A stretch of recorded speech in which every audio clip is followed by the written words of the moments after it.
High above the flatlands of Tanzania, a huge mountain casts a big shadow. This is Mount Kilimanjaro, a towering giant that stands as a sentinel over the African plains. Its presence is not just a geographical feature, but a symbol of the raw, untamed beauty of nature. The mountain's shadow stretches far and wide, a testament to its grandeur and the awe it inspires in all who behold it. Mount Kilimanjaro, a sleeping volcano and the tallest mountain in Africa, shows us the power and beauty of nature. Rising majestically to 19,341 feet, it is a beacon for adventurers and nature lovers alike.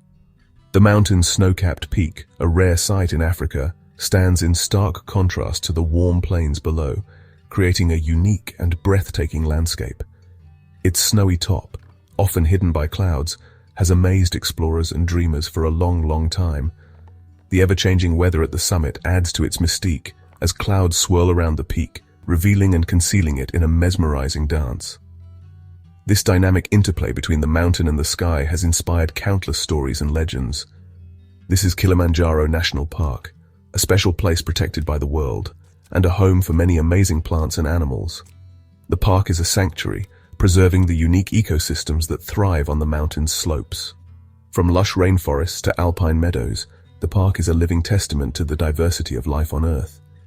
Kilimanjaro isn't just a mountain, it's like its own little world.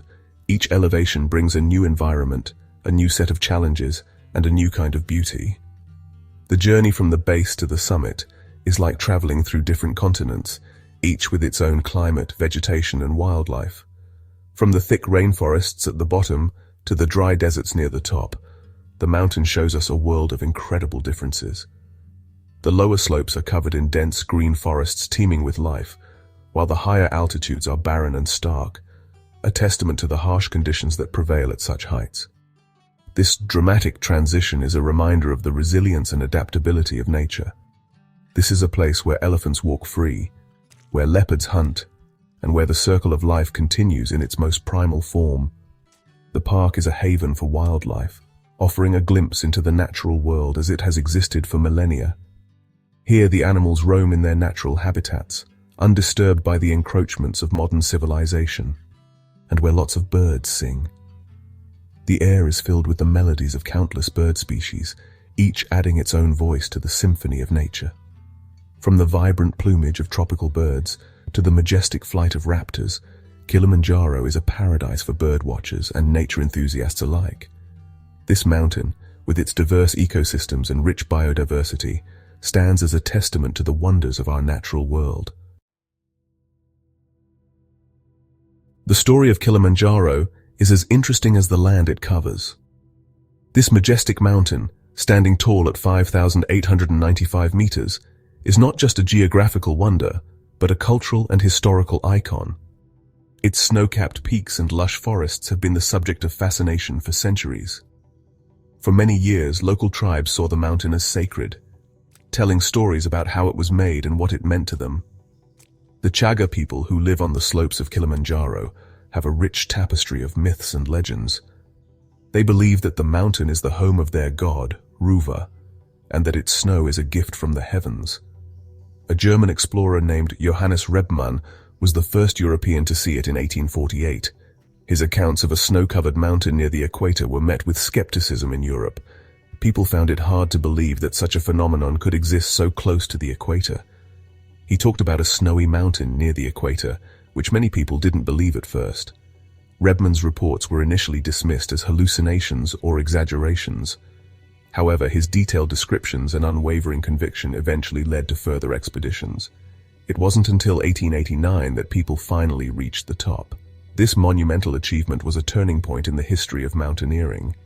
The successful ascent proved that Kilimanjaro was not just a myth but a real climbable mountain.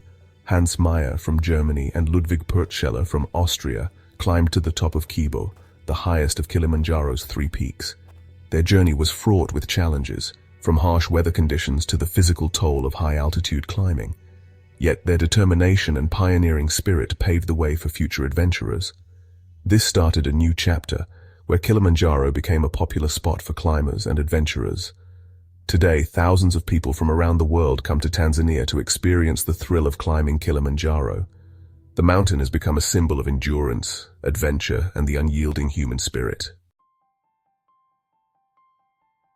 Kilimanjaro is full of different plants and animals. This majestic mountain, standing tall in Tanzania, is not just a geological wonder, but a vibrant ecosystem teeming with life. From the base to the summit, Kilimanjaro offers a unique journey through various climatic zones, each hosting its own distinct flora and fauna. As you climb, you'll see different areas, each with its own special features. The journey begins in the lush green lowlands, where the air is thick with the scent of wet earth and blooming flowers. This is the montane forest zone, a place where life thrives in abundance. At the bottom, there's a thick rainforest bursting with life. The dense canopy overhead filters the sunlight, creating a mystical greenish glow.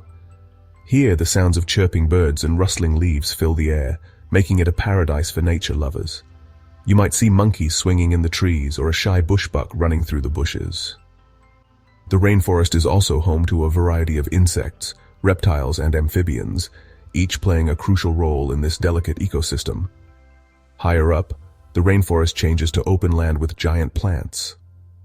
This is the heath and moorland zone, where the vegetation becomes sparser, but no less fascinating. Giant groundsels and lobelias dominate the landscape, standing tall like sentinels guarding the mountain. This area is home to many birds, like the white-necked raven and the crowned eagle. These birds of prey soar high above, their keen eyes scanning the ground for any signs of movement. Their presence adds a sense of majesty to the already breathtaking scenery. Near the top, there aren't many plants, and it looks like a dry desert. This is the alpine desert zone, a harsh environment where only the toughest species can survive. The landscape here is stark and barren, with rocky outcrops and sparse vegetation. Only tough animals can live here, like the little rock hyrax. These small, hardy creatures have adapted to the extreme conditions, finding shelter among the rocks and feeding on the sparse vegetation. Their resilience is a testament to the incredible adaptability of life on Kilimanjaro. Because Kilimanjaro is so special, Tanzania made it a national park in 1973. The park includes the whole mountain above the trees and the forests around it.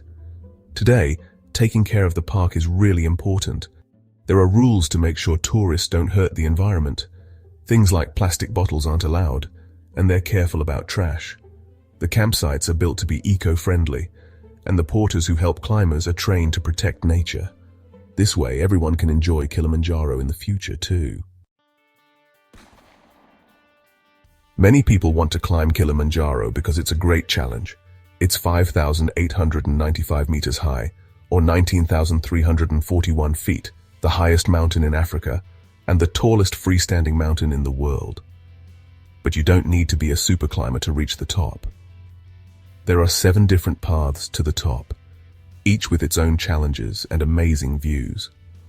Lemosho, Machame, and Meringue are the most popular, and they're good for different fitness levels and how much time you have. Don't worry, experienced guides and helpers will be with you on your climb.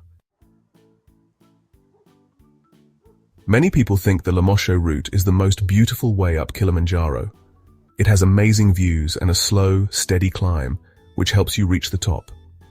This 8-day trek takes you through rainforests, across flat lands, and past glaciers. Lemosho is known for its different kinds of scenery, good trails, and quiet campsites, so you can really enjoy nature. The slow climb also helps your body get used to the height, which is good if you're worried about altitude sickness. The Machame route, sometimes called the Whiskey route, is the most popular way up Kilimanjaro.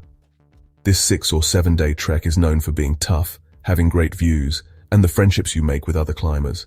It's a good mix of challenge and fun, so lots of hikers like it. Machame has steep climbs and drops, different types of land, and the Barranco Wall, a tricky climb that challenges even experienced climbers. Even though it's tough, most fit people can do it if they prepare well. The Meringue route is called the Coca-Cola route because it's a bit easier and you can find things to buy along the way. It's the oldest and shortest route, taking 5 or 6 days. It's good if you don't have much time or want an easier climb. Meringue is the only route with little huts to sleep in, which protects you from the weather.